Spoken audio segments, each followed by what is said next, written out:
You're listening to the Jay Bird Watching Podcast, the official podcast of jaysjournal.com and fansided.com, where we discuss all things Toronto Blue Jays baseball. We'll talk about news, rumors, and game recaps. So whether you're a diehard fan or just getting started with the team, this is the podcast for you. Here's your host, Craig Borden, with co-hosts Jason Lyons and me, Ken Alfred. You're listening to the Jay Bird Watching Podcast. Why, hello, Blue Jays fans. How are we all doing this evening? I am Craig Borden, your host of Jay Bird Watching, the official podcast of jaysjournal.com, part of fansided.com. Ken, how are we doing this evening? Doing all right. Enjoying the spring training season so far. Very happy about our Jays, but just glad to be here.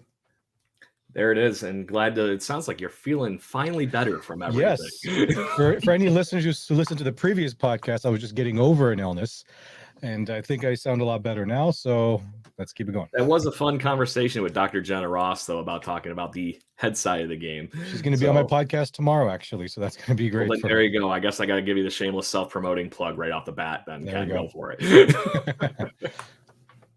So, also with us this evening from the Walk-Off Podcast, Scott Belford. How we doing, buddy? Craig, so good to be here, man. I'm excited to talk some baseball with you boys. I'll be honest, I'm still a little bit disappointed after that Canada-Mexico loss. You know, I feel strongly that if your name is Randy, you should have to play for Canada. You know, not be the thorn in our side. Yeah, and this is how it is as far as that whole thing goes. And I'm going to make that joke because it sounds like a very "my name is Earl" kind of thing. Because that gentleman that played Randy was Canadian and is Canadian. so just to be that person, he played a good American redneck. Just saying. So on that, I gotta say it though because I didn't notice this, Scott. But beforehand here, I have infinite respect for a man that can hang an R.A. Dickey picture right behind his podcasting area. Oh, I love Dickey, man. He's my favorite. I just like such a great baseball story. I can't help it. I actually have a great story about if you've got a second, I've got a great story about this. I was actually playing Regina, Saskatchewan Saturday night in 2018, and it was right after my birthday. My brother had given me this poster, framed poster of Dickey, and so it wouldn't fit in my suitcase, so I had it under my arm. I was flying from Regina back to Toronto. I was living in Toronto at the time, and I had it under my arm, 5:30 in the morning, in the line, and all of a sudden up behind me walks Devin Travis, and he goes, honestly, I didn't see it was Devin Travis. He goes, I know that guy. He goes, nice picture. And I just turned around, I'm like, ah! You didn't drop it, Trav. Yeah, he was at like some sports fundraising thing or whatever they do in Moose Jaw, Saskatchewan, and we just wound up being back to back in line. But it was pretty cool. You didn't drop the photo, did you? Oh, I didn't drop the photo. In fact, I made him hold the photo with me while someone took a photo of us. So where's that photo? And then? He texts he texts Dickey going, "Wish you were here, buddy." Just saying. So to be this person, because I have a Jim Leland story that's kind of almost similar to this whole thing. You should have had him autograph the R.A. Dickey's picture. That is truly what I should have done. I dropped the ball here. Yes. Because I'll make this joke. I was when I probably was 12 or 13. It was the year Deion Sanders played with the Cincinnati Reds. And my brother is a monster Deion Sanders fan. So we went down to go see what turned into being the world champion Miami Marlins play the Cincinnati Reds at the old stadium. We're waiting there at the end of the game, just hanging out. There's like nobody in the stadium, but there's a bunch of players still goofing around on the field and whatnot after this game. And then the players would come over, and the only thing I had was a program. Jim Leland walks over and signs my program, and there's a giant picture of Barry Larkin on the front. I love it. I had that framed and hung. It's still in the man cave. So cool. To me, that just felt very Jim Leland-like. The guy's a hard-nosed baseball guy, but a giant goofball at the same time, or a lug nut. I guess they don't really look down really when someone says, "Can you sign this?" Right? It could be former President Obama, and they'll be like, "Yeah, sure, absolutely." And then you just look at it like, Obama didn't sign Tiger this. Woods to sign a basketball or something like that. Well, that's what I'm saying, right? So But that's how fun in baseball is. You can run into anybody, and that is really cool that you just randomly ran into one of my guys that I just wish had a better chance to have a career. Oh man, if Devin he Travis. didn't suffer injury problems, the sky was the limit for that kid's ceiling. It's really too bad. He was, when healthy, he was playing like the best second baseman, period, in baseball at that point. And then just, unfortunately, like you said, just couldn't stay healthy. I hope that the bat to ball contact that he, like his he's swing finding something. was so Exactly. As I'm looking at, funny enough, talking to somebody about the Lunchbox Hero here on Twitter. Same idea, right?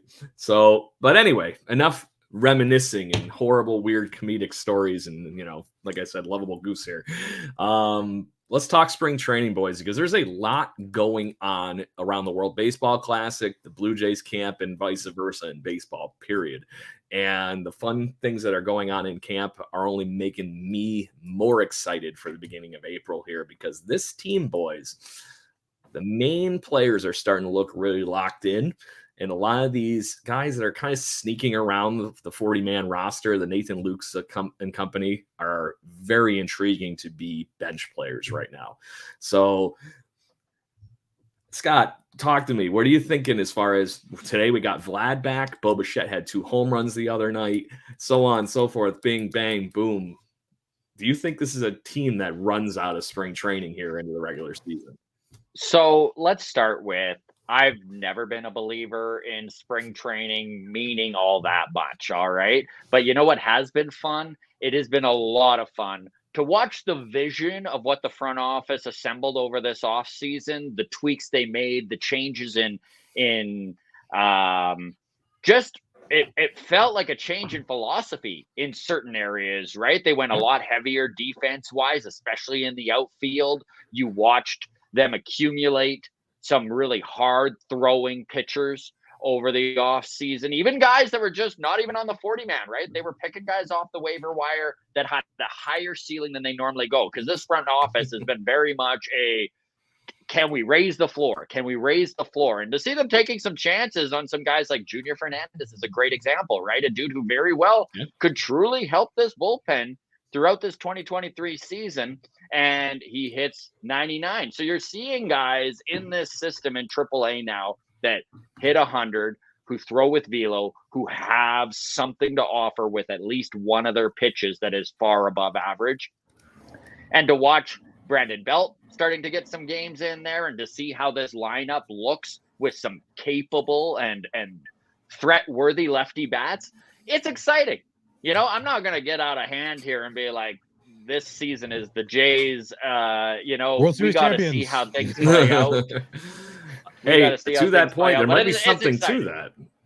Edwin Encarnacion said the other day during an interview that this team right now, where they sit, is better than they were in 2015 come that spring. And you can make that argument, seeing in 2015, Daniel Norris was the opening day 5th starter. People forget that. It wasn't Marco Estrada. So people forget Drew Hutchison was the opening on that team. He was my pick to be the 5th starter, guys. Remember, a few episodes back, I'm like, Hutchison didn't do well, but you never know. We'll still keep him around for at least the spring. He's some depth anyways, I just want to limit how often we see Casey Lawrence called up this year. And I say that with love. I have nothing but respect for a guy, a plumber, if you will, right? 12 years where he's been yo-yoed up and down in the minor league system. But, on a championships team, I don't want to see Casey Lawrence. I'm sorry. So, or at least not being the 5th starter. Yeah.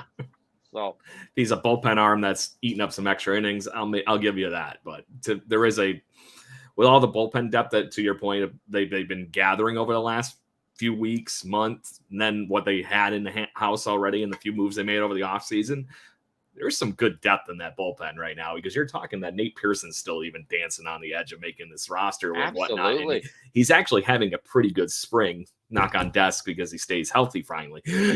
But there's a lot of good things as far as Blue Jays fans are concerned. And Drew Hutchison eating some innings around here and there is, to your point, raising the floor.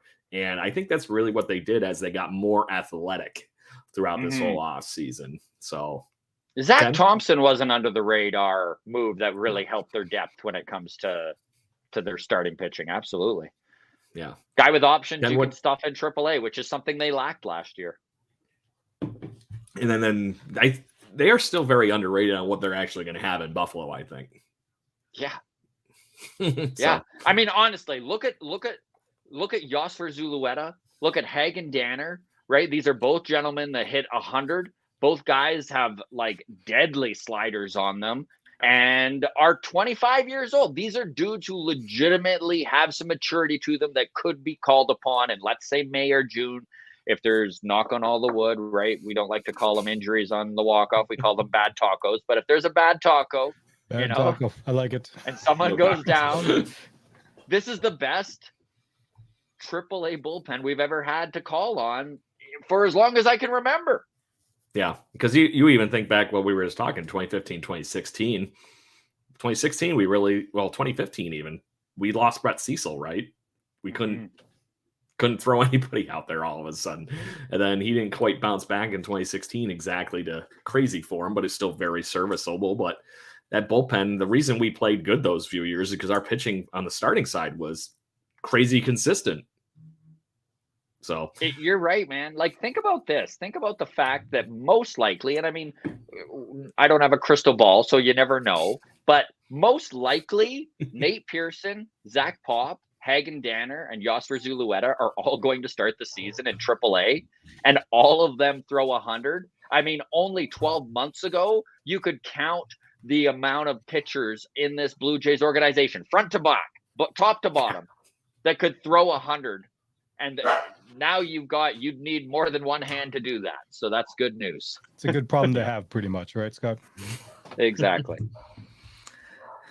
So, Ken, I'm going to throw that same grenade back in your direction here as far as where your expectations currently at the moment with this team in the spring training, with how good, especially seeing Vladdy come right out of nowhere again today with his first day back in the lineup and just destroy a 114-mile-an-hour double. No, I'm very excited right at this point. Like, I think what we talked about before, where a lot of people don't look into spring training, I still like to look at it. It's a good gauge to see how people are kind of getting started and starting to loosen up and everything from the off season. But like I'm seeing like all the stats so far, it's showing that all signs are pointing up, which in terms of Bichette's hitting the ball well. I think Vlad, you said he just came back. Bichette is actually turning out to be not too bad this spring training as well. Chapman's a little bit of a slow starter based on what I'm seeing so far. So hopefully he can start picking things back up. But I'm just very excited to see, in the fact that we're still, what are we, 12-7 already or something like that? Yeah, it's been a good spring. It's been a good spring. How many actual games are there in spring training? 30-something? That is a good question. It's just over 30, I think, or maybe it is exactly 30. But yeah, I remember it's now 5 weeks as opposed to the first time my first time ever being on the show, where they told me it was 2.5 weeks, and I was like, "Yep." Last year was the lockout, Ken, so that's why it was all shortened up. So that's what I was saying. It's always better. Like, a lot of people say spring doesn't matter, and I lean to that side of things, but it's always better to do good in spring than to do bad, right? It's always, small sample sizes don't matter, but it's better they're good small sample sizes. Well, yeah, because especially with some of the guys that may not make the 40 master, they're going to be hungry, right? So they really got their fight, their class, trashing and clawing. So I guess I just don't want our regular starters to just rest on their laurels, to be like, oh yeah, let this upstart person, do better. And next thing you know, you might be on the bench as opposed to being the starter, right? So, I mean, I still want that little bit of competitive spirit that they have there, and let's just, keep the momentum going so far. I mean, I'm a little bit worried about Manoah at least, but I think he's just loosening up. So hopefully he'll start to really shine. That's interesting, Ken. Craig, on your side, is there anyone you're worried about? Is there anyone on this, more or less, if you're going to guess the 26-man roster, of the 26, is there anyone that you're like, I would like to see more out of them? I would love to see Kirk get more at bats going here in the next few weeks, because he's 2-3 weeks behind everybody. And actually, he's probably closer to 3 or 4 weeks, because he would have normally reported with the catchers. So congratulations to him all day about his wonderful new daughter and whatnot. But to that point, he, like he's that far behind. And I think he was one of those ones I was excited to go see the WBC, especially seeing how well Mexico's playing right now. I thought that was just going to be that catalyst for him and some of these guys that were going. I am not going to argue with the fact that him and Vlad missed the WBC because of the whole possible injury thing. And thank God nobody has gotten seriously hurt from the World Baseball Classic, other than I think Freddie Freeman's got some calf tightness or something going on. Yeah, it was a game. Hamstring he missed the game. Yeah. Well, well, just to say though, Kirk just seen more. Kirk's batting 1,000 at this point, so we're okay. There is that. So maybe that is the case then. Ken, do you feel it's possible with both Manoah and Kirk being battery mates, and Manoah's kind of slow start? I'm not. By the way, I just want to state here, I am not worried at all about Alek Manoah or Alejandro Kirk. However, I know that you put me on the spot. Yeah, I did put you on the spot, and I know that Manoah had a rough inning there the other day.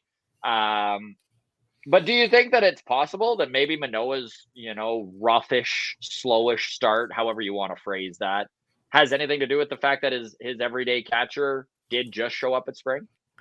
You never know. It could be, right? Because you said they developed that chemistry last season, and they have that certain vibe to it, and they kind of know. I'm thinking that for a pitcher-catcher relationship, I didn't realize this until I started really being on the show and listening to you guys, that certain pitchers and certain catchers really gel and they really kind of grow that relationship, that they almost kind of know exactly how each other is they know what pitch they're going to be throwing just without even thinking about it, right? So, the fact that Kirk just came back and, Manoah was working with someone else, and Jensen, I'm a little bit worried about Jensen right now too, but at the same time, now that Kirk's back, I think it can only go up at this point.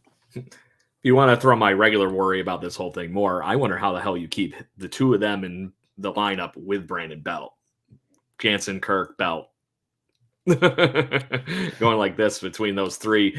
Is it wrong? I think this is just all going to work out. I should be more, because there are a lot of people who feel like I had this talk with my buddy the other day, and he's like, I don't know how you can be so laissez-faire with it. Kirk was one of their best hitters, and he's obviously going to lose at bats. How can he not? And I mean, it's a good point, but you never know how a season's going to go out. And I just truly believe if Brandon Belt and Alejandro Kirk's bats are on fire, they're going to find a way.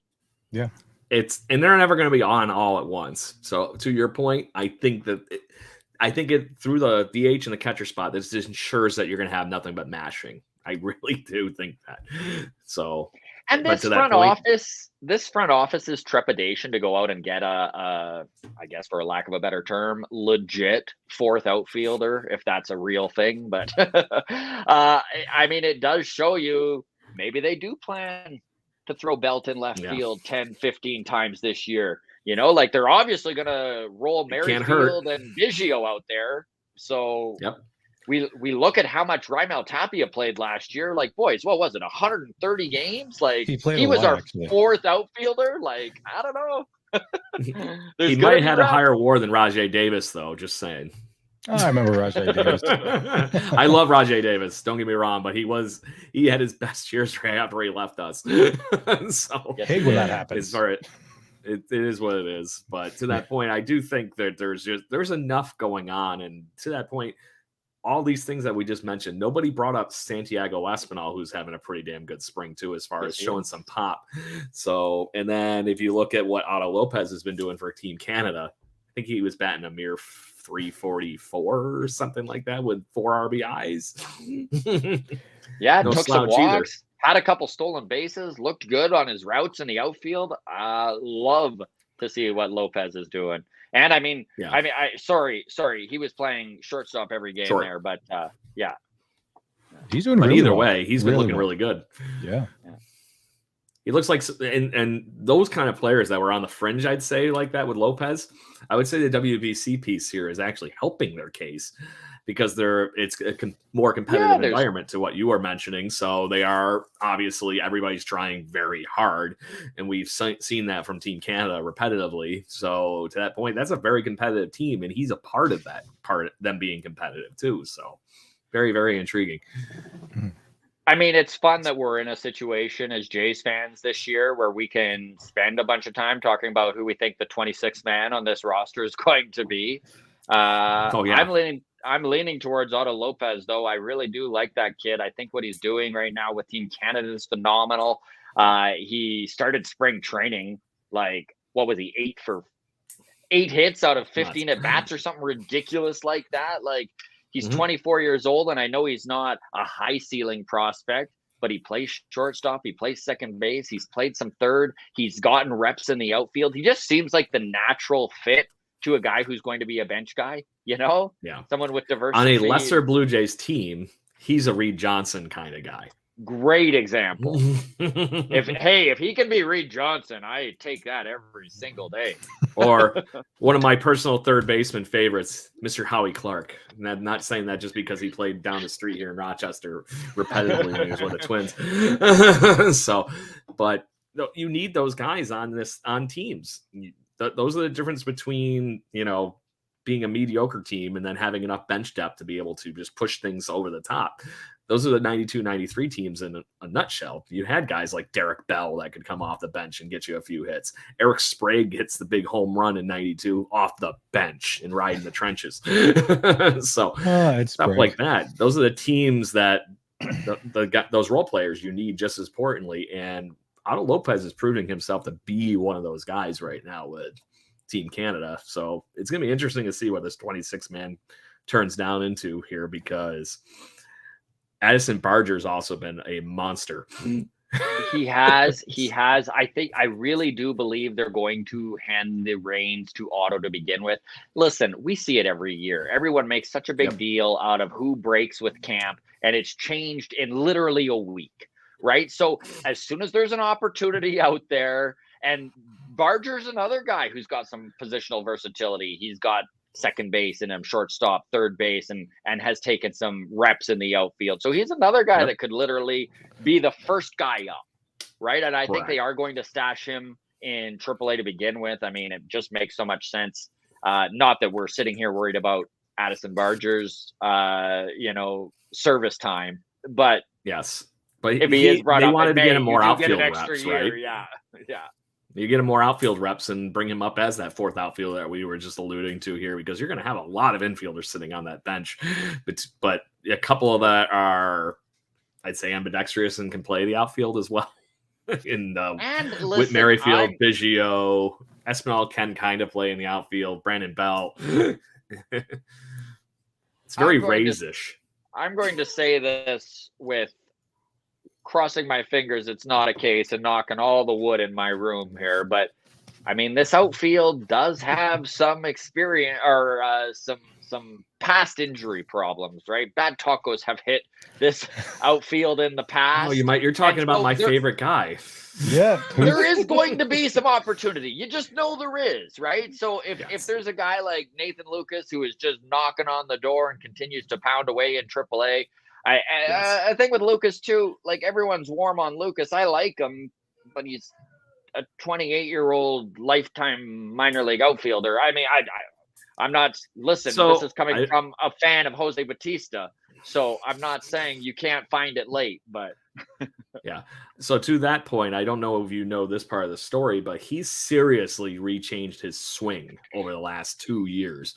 And all of a sudden, that's when he's learned how to hit the damn ball, it seems like. So it's very to that person you just had mentioned that all of a sudden got the leg kick, started doing these things. I'm not saying he's Jose Bautista, but to that point, those are the kind of tweaks that can spell success, because Lucas has shown that he's been very good at bat to ball skills over the years, and he's slapping the ball all over the place. And I'm looking very forward to seeing him at the beginning of the season here in Buffalo to, just get a better eye on him, because I didn't get a chance to see too many games against the Buffalo Bisons here in Rochester last year. So I didn't really get firsthand other than watching him on minor league baseball TV. Yeah. I'm that kind of a nerd. Yeah. No, me too, bud. So it is what it is, but these are all amazing problems to have. They're good problems to have. Throw one of these guys in, we're going to be all set. Don't worry about it. And then the fact that you are starting opening day with 3 center fielders as your normal everyday outfield, I'm not worried about peppering in Biggio or Lucas or any of these guys in that situation, because Okay, great. Oh no, Dalton Varsho's got to play center field because Kevin Kiermaier's hurt again. I'm sorry, I said it. Here we go again. I'm direly hoping he proves me wrong, but well, he seems to be playing really well right now, especially in the beginning. I really hope it's not just spring training. Well, that's what we're saying. Like I think we also got to tell people to calm down as well. Like I got to tell myself that it's just spring training. The season hasn't started yet. If we're talking like if these guys can maintain that momentum, I don't think they're going to bat 500 plus baseball, but you never know, right? But just calm down, take it a game by game. Because I remember watching for any of the Toronto teams, whether it's the Raptors, Leafs, whatever, that first game of the season, I used to go to tsn.ca and I used to kind of like read the scores and read some comments, and everyone's saying, yep, they won. Yep, world championship for the Raptors. I'm like, game one? First game of the season? Leafs won the first thing. Stanley Cup Leafs. No, just that worked out really well for my Buffalo Bills this year. Just saying. Give them time, people. Give them time. It's still like you all suck. Stop it. I don't like being the one that we're supposed to win. Exactly. I mean, it's cliche, but the big success with spring training is if you get to the end of it and your roster is healthy. Like, especially with this Blue Jays team, because they are going to make some noise this year. I love what this front office has done in the outfield, in bolstering the depth. And I think it's kind of cool to watch this little competition that's going on at second base. I mean, Bichette looks good. Espinal looks good. And these are two guys who have heard all off season second base is Whit Merrifields, right? Like, so to have that is pretty cool, especially considering you look at Santiago Espinal was an all-star last year. It looks like he's added some power to his swing this year. Kevin Biggio's rope is getting shorter and shorter, and he's going to have to put up or shut up this year, and he's probably going to lose his spot on this team if he doesn't look like the 2019 Kevin Biggio everyone fell in love with. So it is good to see him. I think there's a chance of that still. Yeah. And this is another thing, guys. Like Biggio, Springer, and Kiermaier have all come out and said that they literally feel the best. Belts is on this list too. They feel the best that they have with broken down old bodies in years. And I know that's just something you always say at the press conference. Best shape of their life candidate. But it's better than Springer being like, I'm running the bases gingerly, and hopefully I can play in a couple of weeks, right? It's not the same as Jose Canseco saying that still to this day. Would anyone ever say that, though? Like, I'm running it gingerly and, stuff like that? I'm like, I don't think they would generally want to say that, right? Because that's almost like That's more dig GM against speak. you, right? That's more GM speak. He's running the bases. He's day to day. Yeah, leave those comments to the GM. Let them deal with that. Yeah. But yeah, so let's play the what if game. Sure. Let's say in the crystal ball that the Belf here referred to, that we actually are seeing a preview of the Blue Jays offense. This team does get off to the point where you do have, in some rhyme or reason, Vlad, Bo, Springer hitting when the other ones aren't hitting or hitting all at once. I'll give you all the above. How do you not have an awesome April if you have that kind of offense kicking the season off to the point where you're 1 through 9 on this roster is at least finding ways to contribute, which we've been seeing in some fashion so far this spring. I feel like as a Blue Jays fan, we've been snake bit so many times with this. Like, remember going into 2016 and we were all like, we are gonna destroy. We're not gonna need to like wait right till the last week of the season again. Like, we're gonna be the team. And then what did they go? It was something like ridiculous, like 11. They won like 5 games in April. Like, it was brutal. So yeah, I'm actually curious optimistic, now. and I love what you're saying, buddy, and I'm all on board with it. How can they not be a really good team in April? But they're notoriously a horrible team in April. Just saying. I know better than to taunt the baseball gods. I'm wondering if some luck finally comes our way, and then so regardless of the Blue Jays pieces here, and seeing guys like Kevin Gossman come out today and strike out 7 guys, no big deal. Yeah, no. Just a throw in. there's other teams that are in our division that are having problems. Just saying, the Yankees are looking dinged up, and they lost one of their main pitchers for the season already in Frankie Montas. Glad we dodged that bullet. Yeah. Are we actually going to sign him? Are we really They were close to trying to trade for him, there was talk of it, yeah. Well, glad we didn't. Yeah, and he did really well for the Yankees last postseason. I mean, and we'll see how Carlos Rodon recovers here, but I mean, he's out at least the first week or two of the season before you see him back. Maybe longer, right? A start or two, at least. What if the Yankees front office is telling you he's out for a start or two? It could be longer.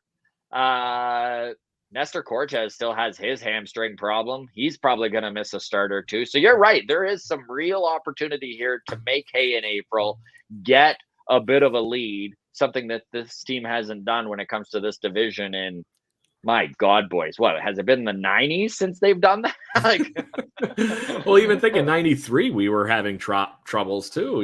It's not, that was not a sure thing. And we won the World Series, but it's just how it is. It's how the ball rolls. 162 is hard, man. It's hard. Yeah. It's a marathon, not a sprint. That's what you forget sometimes, right? When you say 162 games, like for any other season, with the exception of football, is usually like an 82 game season, right? So you're thinking, 82 is not too bad. 160, 81 or something, and it's 162 games. Wow. That's a lot. It's only slightly obnoxious. but the fans want that though, right? They want more baseball, right? Versus if they drop it down to, let's say, 81, I can't imagine how that would go. How much pressure would the teams be on? 2016 Blue Jays were 11-14 in April. Oh. And then they were 17-12 in May. And then they played you remember the ridiculous July that they went 16-8.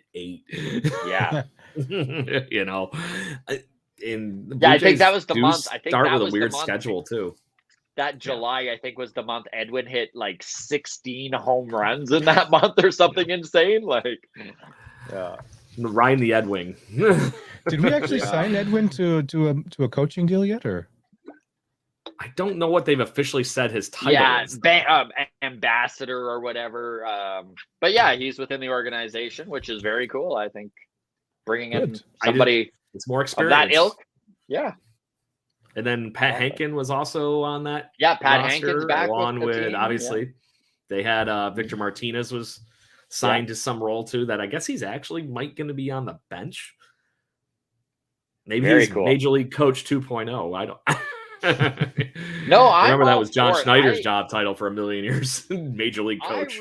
I really like this left turn that this team and organization has taken with, and I know a lot of people sum it up as, they're getting rid of the fun and all these old men and blah, blah, blah. It's like, you can still have a ton of fun and take it a little more seriously, be a little more focused and bring in a little bit more experience. We got a home run jacket and winning. Yeah. So I don't know. I like it. I like hearing these guys like Vladdy and Bo. You're hearing it out of their mouths saying stuff like, we're taking things more serious. We know how hard it is to win, and now we're ready for it. Right. Which, still a bit sore about that home run jacket, but aside from that, I definitely agree generally, because having the fun things has been great. Like we were doing well the last couple of seasons, but where has that led us?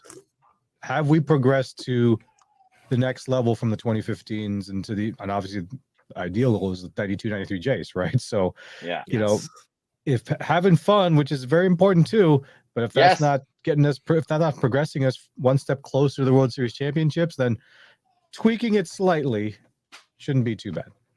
So I liked the home run jacket. I really did. And I'm prefacing this before I say what I'm about to say, but I'm glad it's gone.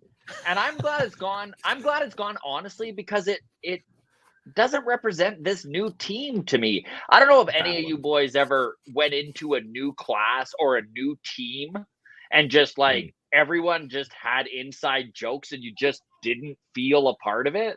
Like there's this this is a real thing, right? Chemistry is a real thing, and I think the jacket being retired has way more to do with look around that clubhouse. There's a bunch of new faces. Yeah, that's let's good point. Build our own thing, right? So I think that's all. And the fact that you did bring in all those experienced coaches too, so it's not. It is not the same thing, but what I was hoping was they would at least goofed around with it all spring to gel the team together, and then retired it. And it had just because I'm going to put on my horrible baseball promoter hat and say, why didn't you have a funeral giveaway and have a bunch of give away give away the jackets, a replica one, and to everybody in the stands. And that would have been the last night. I wonder what they do for it now, because there'll be some sort of celebration, like a bubble wand. What are they gonna do? Right, the home run bubble wand. But wouldn't that also make it very gimmicky though, Scott? Just because first the thing with the jacket, okay, had everyone's nationality. It was all fun. All the kids loved it. But then we want to try to retire that. And we're going to take it more seriously. Bubble wand. You know what I mean? Oh, Ken, you're says the stand-up comedian. Idea. No, I like the bubble wand. I think it'd be cool. But if the goal is to try to be more serious, I don't know what else you can do. Right? It's like I'll make this really story quick. I used to be a home run pantsuit. One of the places I used Zubas. One of the places I used to work, I was a team leader, and one of the things I would always do is that every pay week I would buy a 40-pack of Timbits, and I would be it's a Timbit Friday. So everyone who comes into the office were very happy because they knew that Ken was bringing the Timbits.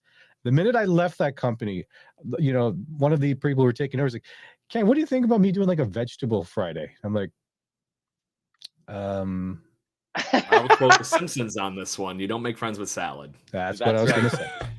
So that's what I'm saying. I'm not saying, like you said, bubble one, we'll throw it out there, but I am kind of curious to see what they are going to do for celebration. They're not going to go in there and just march and just, put their hands behind their back as a, super serious kind of thing, right?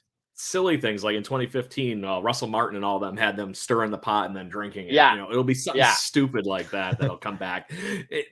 These Did guys you guys are grown see athletes, it's all goofball level stuff. They're gonna find something. Did you guys see Great Britain's celebration when they'd get on the base and then they'd have the tea, they'd drink the tea? And then I'm not gonna lie, they took the home run jacket thing another step further, even with the crown, and the robe. So funny. Yes, it was a full-on king outfit. Wow. Wasn't who hit the walk-off for them or not? And they had a few RBIs for them the other night. It's a Blue Jays prospect. That would be one of our buddies just wrote about it on Jays Journal. Oh, was it? Was it Ford? He's not a Jays Ford's prospect. Mariners prospect. Yeah, Mariners, right? Yeah. Yeah, you do a quick Google there. I'll find it. Yeah. So, but it was. To that point, he was. Could it be Chavez Young? I know he was traded to the Pirates for. He had a really, really, really damn good game the other day for them. Didn't he? But he had a great WBC. Oh, Jaden Rude. Jaden Rude, right? And Rude's just starting with the Florida Coast League, right? Correct. He's young, he's the youngest of the young Blue Jays. Yeah, the youngest of the young. He's 19 or something. Yeah. But to see somebody like that at that age for the Blue Jays in the minor league system, coming up big like that, like I said, they weren't facing a slouch of a team. They were playing the Colombian team, which has got some good studs on it too. So more fun for later. So, but then so back to where we started before we started talking home run jackets and literally drinking tea and pinky out kind of level stuff. Let's get back to the collaboration meeting. Oh wait, that's my meeting with everybody after work at the bar. So anyway, so these things we were just mentioning, the Blue Jays have in their favor as far as their opponents in the American League East. We know that the Rays are having a little bit of a Raysy typical off season. The Red Sox are struggling trying to grasp on for something. The Baltimore Orioles are also having a very nice spring too, but they're relying heavily on their youngsters to actually continue to develop and move. We don't get to play anybody but the Yankees the whole first month of the season and a mere weekend with the Rays. Everybody else, guys, is literally all over the damn place as far as good bad, nothing really in the middle. And so we're going to start the season with the home opener in St. Louis playing the Cardinals.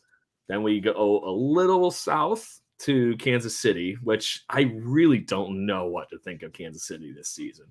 They could be a sneaky team, but I don't know.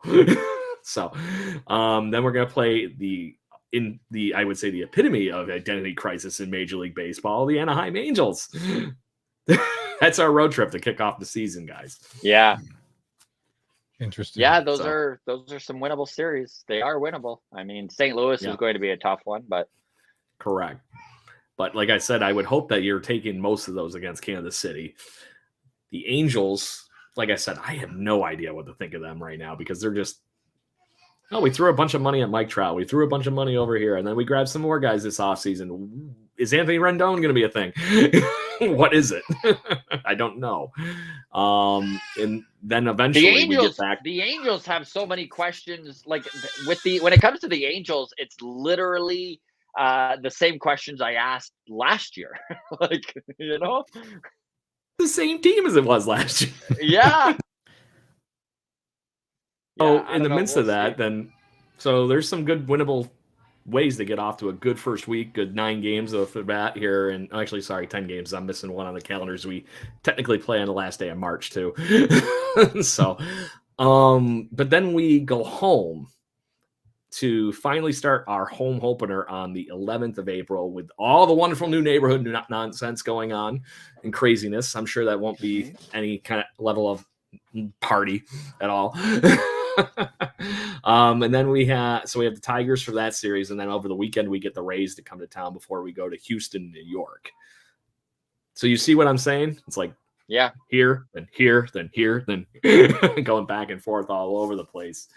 So you know what? Like I said, would be great though, is they just go out and beat the good teams. Like if they can go through April and actually just do what they got to do, win series against the Yankees, win series against what was the team you just mentioned there? That the Rays, Tigers, Angels, the Rays. Astros. No, the Rays. I mean, I should remember the AL East competition, but like the Rays are a big one, and everyone sleeps on the Rays every year. I've been guilty of it in the past because their off season's always underwhelming.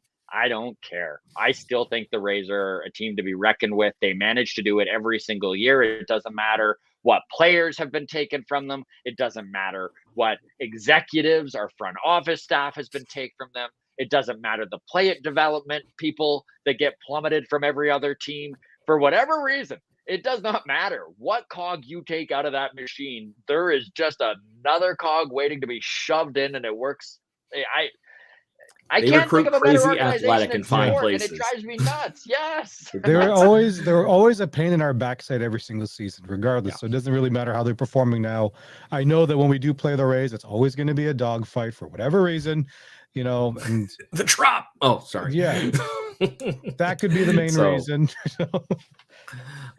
We've had a mantra on this show for a long time, and this is started by former co-host Brandon Panikar.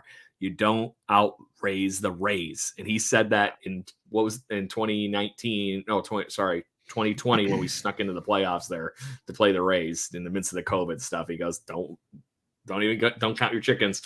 That wild card nonsense is going to bite us in the ass. And he's been right ever since. You don't outraise the Rays. Can he stop being right if for some reason we're fighting for another wild card spot against the Rays? Can we just make sure can you just tell us some good news, please? Until we exercise the demons, we're going to have to deal with that one, I think. This really is, and not to put a black cloud over this year, but this is a really big year for this team. I mean, the ownership is spending more money than they've ever spent on this team, and not just by a little, substantially. They're over the luxury tax for the first time in Blue Jays history. And not to mention the first giant upgrade to a stadium ever. Yes. So I'm not that they haven't done nice things over the years. I'm not saying there's a short rope on this team to succeed, but also, I mean, how long are they going to spend $250 million and not get results? So it is important for this team to, in my opinion, go to the championship series. And I don't want to like set the bar too high here, but also like winning is the goal. The World Series is the goal. This team has made the playoffs in 2020, 2022. I know 2021, they still won 91 games and we're right on the verge, and probably in most multiverse worlds they were in, and we got the frickin' short end of the stick on that one. I hate this universe. I hate that universe too. This stupid universe. Give me the universe where the man. Jays have so many more World Series. Is there one of those? Just bring back Whamco, Scott. Just year. bring back Whamco, and then we're good. Yes. Yeah. Find a way to keep bringing them in from year to year. I'm glad in 2023 that's not where we're at, though. Like, thank goodness that they're not like, hey, guys, like, it's Dave Winfield night again. Please come. Let's remember the wins. You know, like, at least there's some hope, right? You look at this team. I'm hopeful. I'm excited. You know, 2018, we all remember how rough that was. Whew, that was no hope. And then I was actually at the last game before we weren't allowed to go to any more games in Canada for the longest time. Yeah. We actually did this show live sitting on the flight deck with a bunch of people just goofing around. It was a good time. But that was the last game. They played the Rays on the last game of the season, and they happened to win because the Rays didn't bring everybody with them that day. But it is what it is. It was a really good game. But yeah. So, gentlemen, I don't have a ton of other things left on the agenda. Scott, is there anything else you would like to chit-chat about before I have a stupid game that I think you and I have played before that I'm going to clue Ken in on here? I don't really have anything extra that I really wanted to talk about. No. Oh, you know what? Yeah, sure. I do want to say I think Bichette is going to have a absolutely monster season. I love what I've seen out of him in spring. I love his approach at the plate. I love what he did in September. I love seeing the confidence that he has in himself, that he has found it. I know I just heard a quote recently where he was kind of saying this. This was just from a couple days ago. I think he hit 2 home runs that day in spring, right? And they're like, what's changed? And he's like, honestly, I've always known, I'm paraphrasing here, but it was along the lines, I've always known what I have in the tank, but like, I really know who I am now. And just hearing that out of him, a 24-year-old shortstop.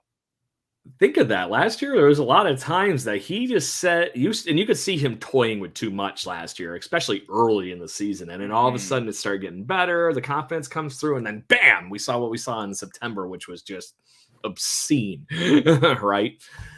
I've been wondering how much of that was the real Bichette that we saw through August and September. Maybe not to that same ridiculous of clip, but just being crazy competitive every day at the plate. So I'm starting to believe, man. I'm starting to believe. Like, I don't want to jump off the deep end, but I really do think that he could be in the top 10 in MVP voting in the AL this year. I really do believe that. And I don't want to think that was somebody's bold prediction, actually, when we did that show right when spring training kicked off. I believe that was actually somebody's vote. I can't remember. It might have been Jason's, that he said Bichette wins the MVP or finishes in the top 5. Sounds like a genius to me. No. Shout out, Jason. Yes, I hope you're having fun in hockey tonight. Yes. So anyway, so on that note, before I give Scott here his shameless self-promoting of the walk-off podcast, which I'm sure he almost needs because he gets people talking to him all day during his shows. So I've started this secret handshake among Blue Jays podcasters, and I've been passing it around for a few years right now. And I think you played it once, and it was take 2 people that are affiliated with the Blue Jays or were former players or current players. So it could be an old announcer, it could be this person, it could be that person. Take 2 people, put them together, and name the podcast that they do in Blue Jays fandom. Wow. Okay. So I'll give you a few of my favorites that I've come up with in the midst of me doing this. And I'm not going to put you 2 on the spot, but I figured worst case scenario, we could chit chat and riff a little bit here and see what happens and just see if we can come up with some fun names so that lasts, 5 or so minutes here as he gets out his tablet paper, But I started doing this with even my friends, as far as people that do it on other podcasts and stuff. It's been very interesting, and it's very humorous on what comes out of it. So one of my favorite ones was John Gibbons and Shea Hillenbrand. And does anybody want to take a guess on what I named it? No idea. This ship is sinking. Yes. Damn it. That was literally, I just was like, John Olerud and Shea Hillenbrand, helmets and sinking ships. Yeah. Dang. But that's just stepping all over. And now, that. unfortunately, Gibby's got his own show now, and he just, does his own thing. But yeah, it's a good time. But I couldn't help but think of that one because there was a famous story while John Gibbons was managing that the Blue Jays were in it that year. They were very, very much in the conversation for getting to the playoffs. And Shea Hillenbrand was a giant piece of that team, hitting like 310 or something like that with 20 home runs. Very solid, and one of his best seasons he's ever had. The team started tanking, and apparently he went in on the chalkboard, whiteboard, and wrote, "This ship is sinking." Just horrible. And it started a fight, apparently, in the or at least a verbal battle in the clubhouse. And next thing you know, Shea Hillenbrand was on the fast track to frickin' San Francisco, I think is where he got traded. Something like that, but is what it is. But so what do you have one? You look like you're brainstorming really heavily. How about David Price and Munenori Kawasaki popcorn and bush parties? There it is, popcorn and bush parties. Nothing better than a bush party. You guys are really creative. I can't think of anything. When you guys just give me 2 random names and think of a podcast name for them, I'm like, yeah. By the way, after that story, this is why I wanted to introduce you to this, Ken, because now you got some time to process it. You're here every week. I'm putting the actual stand-up comedian here on his, on the spot. So Shea Hillenbrand actually came on the walk-off, and we actually got that story out of him, which, by the way, is something that to this day he regrets. Like to no I'm sure end. He does. Because it was heat of the moment stuff. It happens. Yeah, absolutely. I mean, we had John Gibbons on the show too. We had John Gibbons on the show and tried to get him to talk about it, but he was definitely more politically correct about it than Hillenbrand was. Yeah, I'm sure. And that's Gibby for you. He's always been that guy that protects his guys, regardless. So folksy, yeah. Some stuff happened. So I got another one for you. David Wells, Jason Grilli, the Boomer with cheese. Oh yes, yes. The Boomer with cheese. I was also just thinking as you brought up Kawasaki, and I can't believe I haven't said a Kawasaki one yet because I loved Munenori Kawasaki.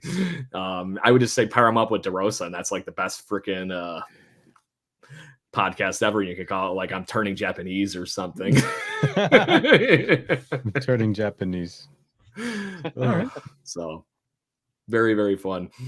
You got any other, always end on a joke, that's the idea, right? What about Johnny Mac and Dave Steve no hitters? Oh, there it is. Because he did no hitter. Wow. At least it's shutout inning as a position player, right? Yeah. Oh, I love Johnny Mac, by the way. I'm not we all know that if he had a bat on him, it would have been a perennial all-star. Yeah. Ken, I'm going to give you one. It's going to be Kelly Gruber with Deion Sanders, and it's going to be I Got You. There we go. I was waiting to throw in a Kelly Gruber pun somewhere. So it's like, thank you for getting that there. That's Ken's boy. Love it. So I don't know if I've told you this story or not, Ken, but I think you'll appreciate it on that note where I just said the I got you part. Outside the ballpark, I forget what venue it used to be, but it was an old, like collectible store right outside the ballpark on the main road there on the main drag.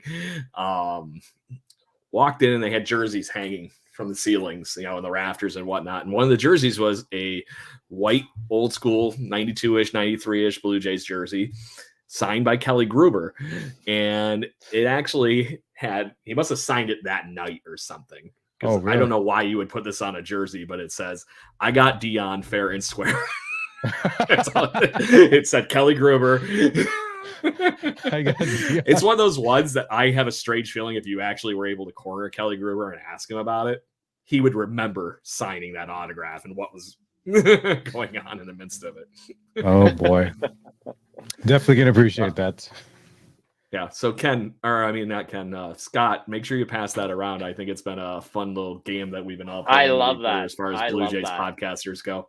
Yeah. I love that. I started doing that with Ryan DiFrancesco a few years ago. I don't know if you ever had him on, but he was a writer for a long time, but more school teacher now. Yeah. So, but anyways, it's that time of the evening, sir. It is your shameless self-promoting bit. So make sure you tell all the Blue Jays fans, if they don't know where to find you already, where they can find all your work and all your humor. So we run the Walk Off podcast. My co-host Adam Mack and I, we do shows Monday through Friday, and we're actually starting back up every Sunday as well. Here we do a long toss on Sundays, which is a round table. Craig has joined us for that before. Ken, we'll have to have you on.